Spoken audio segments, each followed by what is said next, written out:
Ukraine's counteroffensive against Russia will be difficult and very bloody, the U.S. highest-ranking military officer has said. General Mark Milley said he was unsurprised that progress had been slower than predicted, but added that Ukraine was advancing steadily. It goes a little slow, but that is part of the nature of war, he said. It comes as Volodymyr Zelensky accused some Western partners of delaying promised training for Ukrainian pilots. Several Western countries have pledged to train Kyiv's pilots on US-made F-16 fighter jets, but the Ukrainian president said some allies had been dragging their feet on the promise.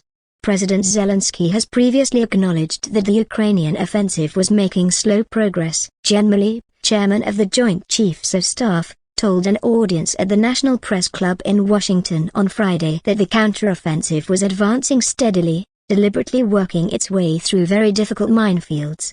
500 meters a day, 1,000 meters a day, 2,000 meters a day, that kind of thing.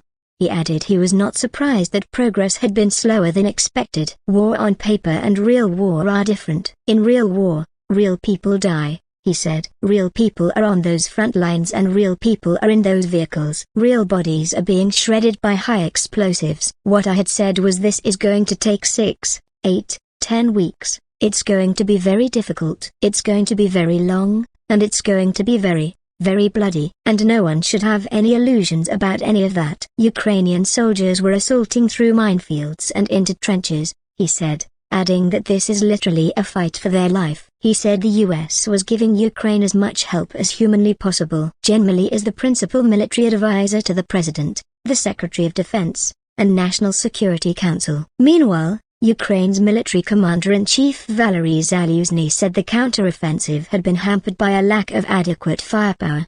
In an interview with the Washington Post published on Friday, he said he was frustrated by the slow deliveries of weapons promised by the West, from modern fighter jets to artillery ammunition.